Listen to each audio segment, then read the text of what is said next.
አህዮች የጅብን ሚስት ለቅሶ ይሰማሉ።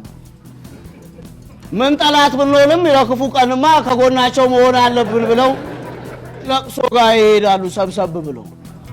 አንድ ሙሾ አወራጅም ከለፊት ሆና ሙሾ ማውረዷን ጀመረች። ልክ የጅብ ሚስት ድንኳን ጋር ሲደርሱ ምን ሩቅ ቢሆኑ ይሰማል ድምጦ፣ አስገራሚ ነው ግርማ ሞገሶ፣ እንደምን ሆነሽ ምን ነካቦ አሉ። አህዮች ናቸው። ጅብም አህዮቹን ወደ ድንኳኑ እያስገባ እውነት ተናግረሻል፣ እውነትም ብለሻል፣ ይህ ሁሉ አዘንተኛ ምን ይብላ ብለሻል።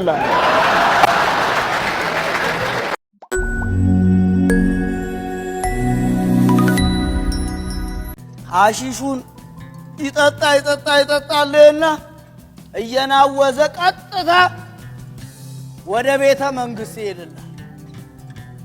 ልክ ቤተ መንግስት ከበርጋ ሲደርስ መለዮ ለባሽ ጠባቂዎች ይጠይቁታል። ጌታው ወሬት ነው ሲሉት ከጠቅላይ ሚኒስትሩ ጎን ለመቆም ነበር።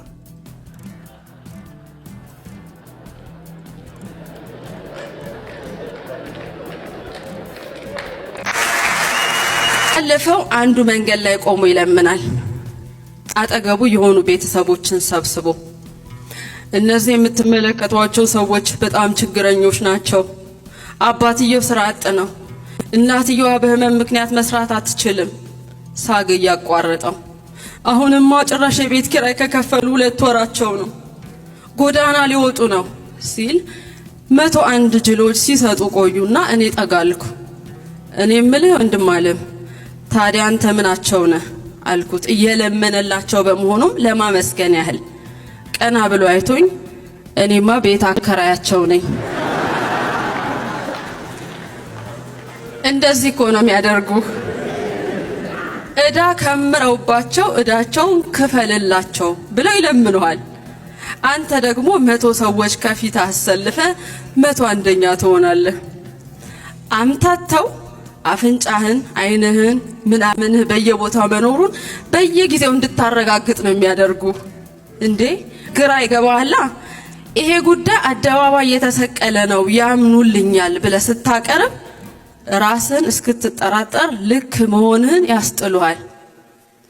ብሔራዊ ሙዚየም የምትገኘው ሉሲ ጎብኚዎች በመቀነሳቸው ምክንያት ከሙዚየም ወደ ምግብ ቤት በመወሰድ ከቅርስነት ወደ ቅቅልነት ልትሸጋገር ነው። ለብዙ ዓመታት አጥንት ሆና ያገለገለችው ሉሲ ለብዙ ዓመት ፈረንጆችን በመጋጥ ከፍተኛ ገቢ ያስገኘች ሲሆን በቅርቡ ከመጋጥ ወደ መጋጥ ትሸጋገራለች። የሚጋጥ ነገር ሳይኖራት ለቅቅልነት መመረጧ እንግዳ ቢሆንም ብዙ ምግብ ቤቶች የሚያቀርቡት ቅቅል ልክ እንደ ሉሲ ስጋ የለውም። ይህም በመሆኑ ተመራጭ የሆነችው ሉሲ ከጥንታዊ ቅሪትነት ወደ ዘመናዊ ቅቅልነት በመቀየር ከብሔራዊ አባልነት ወደ ማህበራዊ ገበታነት ትቀየራለች። ለዘመናት ድንቅነሽ በመባል ድንቅ ገቢ ያስገኘችው ሉሲ ከዚህ በኋላ መጠሪያዋ ድንቅነሽ ሳይሆን ቅቅልነሽ ይሆናል። መንፈስ ቀላል ሰው አርጋል ባሁኑ ራሱ እኔ የምለው ኢትዮጵያ መች ነው የአፍሪካ ዋንጫ የምታዘጋጀው ሲባል ጠጅ ቤት ብድግ ብሎ ስብሰባ አይበቃትም?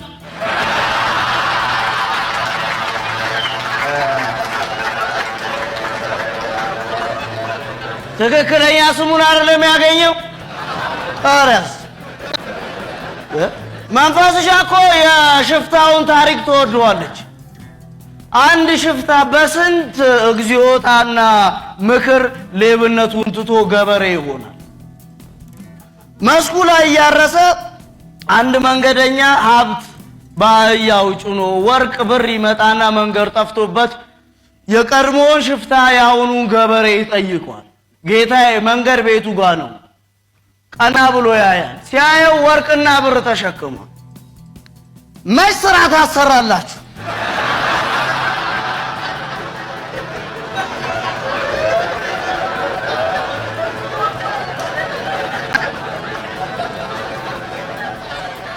የረሳነውን እኮ ነው የምታስታውሱናል።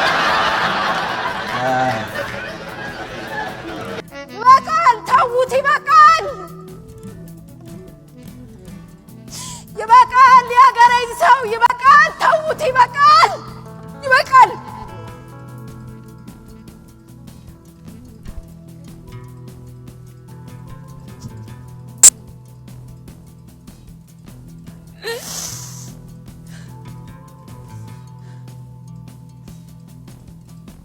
አንቺ አድዋ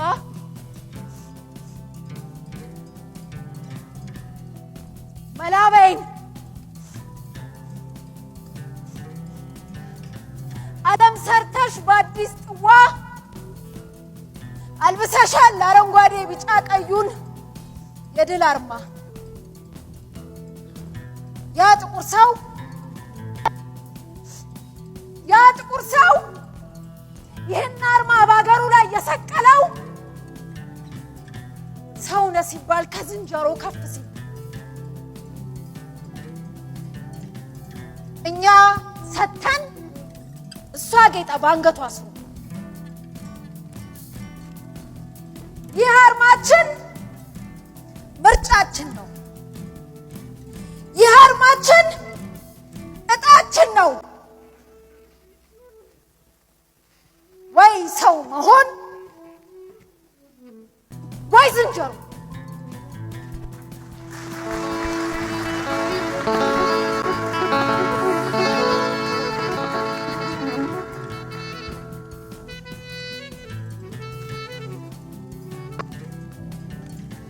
አንቺ አድዋ ሶሎዳ ላይ የተከላት ያበው መና ሰንደቃችን ከፍ ስትል ሰውነህ ማለት እንዲጸና ያ ፉከራ ያ ቀረርቶ አለው ሚስጥር አለው ዘራፍ ያለ ጠላቱን ሲያይ ማርኮ አካሚ ሰይፍ ሳይመዝ በድምፁ ቃል አንበርካኪ የኛ ዘራፍ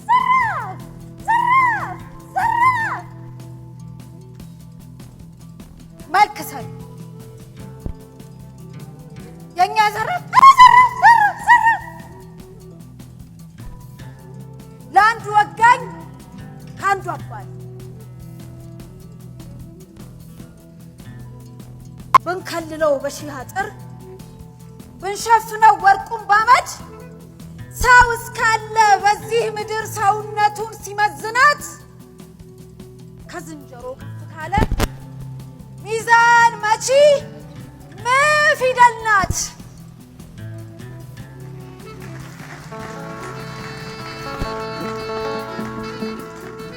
አትርሷት፣ አትጣሏት፣ አትናቋት፣ አትደብቋት። ሚዛን መቺ ፊደል ናት።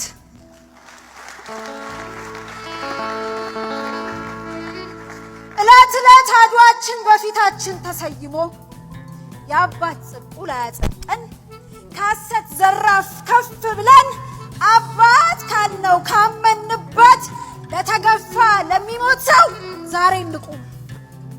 አጥንቱ ናት የእምዬ ከኢትዮጵያ ጫፍ ምታደርሰን። ኑ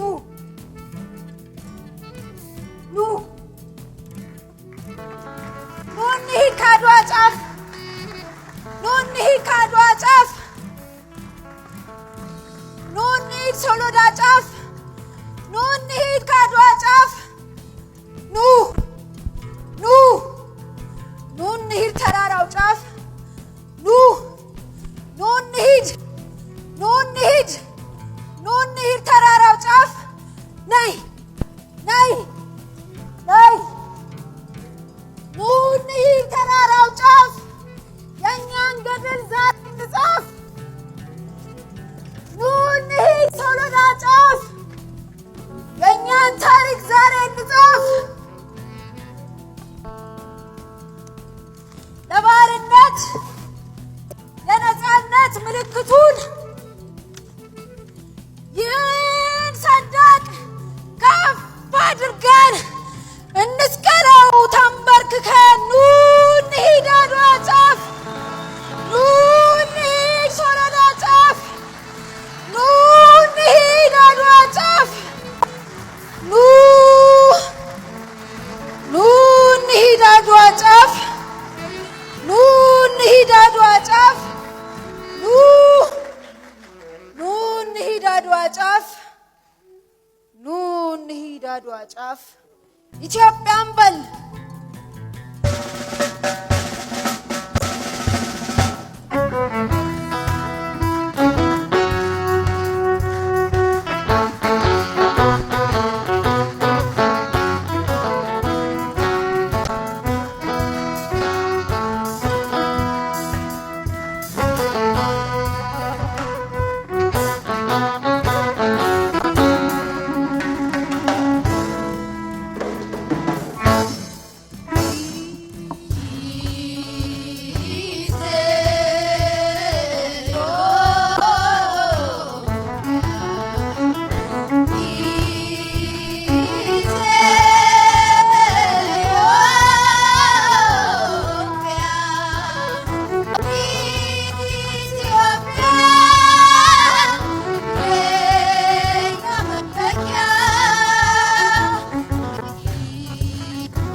ማህበራዊ ሚዲያዎች አሉ። ኢንስታግራም ተጠቃሚ እስቲ ድምጻችሁን ልስማው።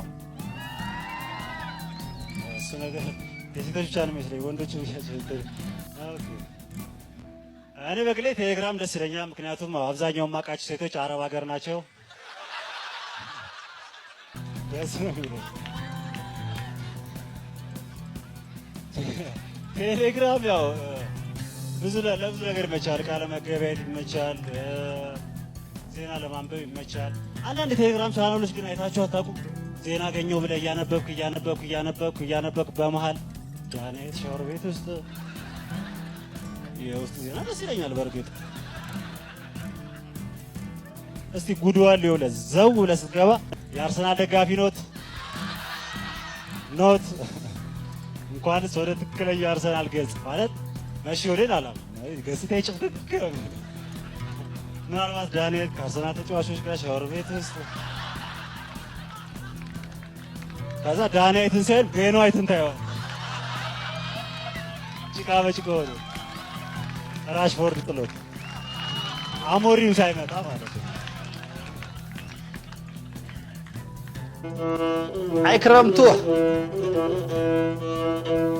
ክረምቱ ሊመጣ መንደርደር ጀምሯል። ዝናብ ከዚያ ከወዲያም ይጥላል። ለመቆየት ነገር ከብርድ ተከልሎ ይገዛ ነበረ ይጠበስ በቆሎ። አሁን ተውን ዋጋው ላይ ተሰቅሎ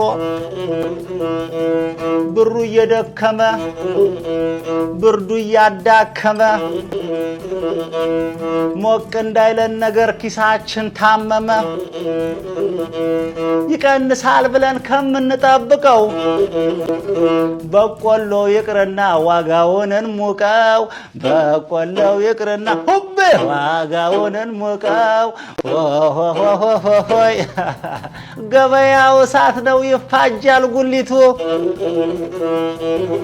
በአንድ እንቁምና ውሃኑን ለሳቱ በአንድ እንቁምና ውሃኑን ለሳቱ ለመሞቅ ያሰበ ይህ ነው መድኃኒቱ። ሁብ እያልን አለቅን በከንቱ ኦሆይ ኦሆይ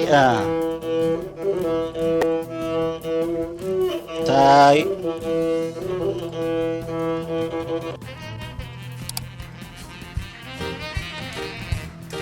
ነፍጠኛ ታውቃለህ? አታውቅም? ልንገርህ። እተቀመጠበት ነካክተውት ድንገት ቤት ንብረቱን ጥሎ ነፍጡን አንጠልጥሎ ዱር ያደረ ጊዜ ሀበሻ መጠሪያው ሌላ ማንም አይደል ነፍጠኛ መባል ነው። ማን ያለ ነፍጠኛ ነፃነት ተንፍሷል? ማን ያለ ነፍጠኛ ነፃ ሀገር ወርሷል? ትጠየቅ እንግሊዝ ጣሊያንም ትናገር በወረሩን ጊዜ ያኔ በዚች ምድር አላስቀምጥ ብሎ በገደልና ዱር ረሃብ ሳይበግረው ከቆንጥር ጋር ታግሎ ሀገሬን ለፋሽስት ሀገሬን ለባዕድ አልጥላትም ብሎ ወንድ ልጅ ሲጀግን ወንድ ልጅ ሲከፋው ነፍጥ እያነገተ ጫካ ጠራኝ ብሎ ገሎ ነው የሞተ። ወንድ ልጅ ሲጀግን ወንድ ልጅ ሲነካው ወንድ ልጅ ሲከፋው ነፍጥ እያነገተ ጫካ ጠራኝ ብሎ ገሎ ነው የሞተ።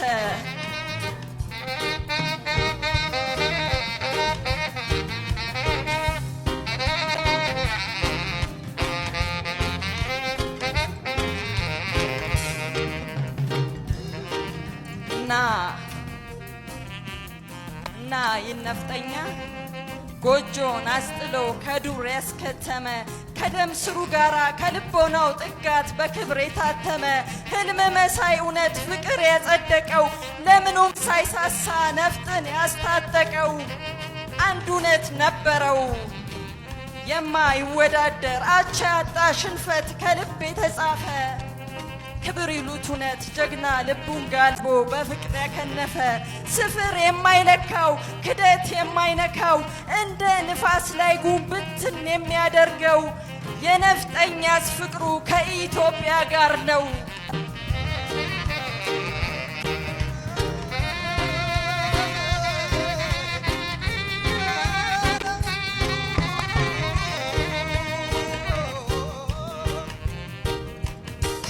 የእርሱን ቀናት ገሎ የኔን ቀን የሰጠኝ በአገር ፍቅር እምነት መንገዴን ያነጠኝ የባንዳን ጠረኑን በሽታ አዲስ ለማን ነው አሮጌ?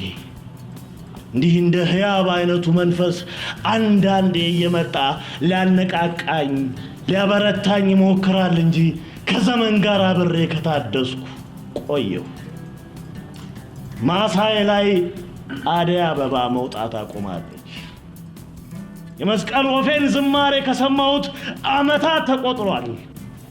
መስቀሏ ብቻ ነው የሚታየኝ። የመስቀል ወፌ ተሰቅላለች። ደመራዬን ከበው እሳቱን የሚሞቁ ሕፃናት ብናኙ አበሯቸዋል። እኔ ምን አረካ? እኔ የምልህ የወያ ወየ ግጥም እንዴት ነበር? ዜማውስ? የአበባዮሽ ምርቃትስ? ንገርልኝ አለቃ ንገርልኝ። የያዩ መስከረም ከናንተ ይለያል በልልኝ። የናንተ ሐምሌና የኔ ጥቅምት አንድ ነው በልልኝ። ተመልሼ ነበር። ለመመለስ ሙከራ አድርጌ ነበርኩ። ሳር ያበቀሉ የትምህርት ቤት ሜዳዎችን አቋርጬ ክፍል ለመግባት አዲስ ዩኒፎርም በለበሱ ተማሪዎች ለመከበብ አዲስ ደብተር ሲገለጥ ለማየት ተመልሼ ነበር ወደ ስራዬ። ገና ዞሬ ብላክቦርዱ ላይ ኢንትሮዳክሽን ብዬ ስጽፍ ወላጅ አበላሻቸው ተማሪዎች ከኔ እውቀት ከማግኘት ከአጠገቤ ሐሜት ሲጎነጉኑ ሰማዋቸው።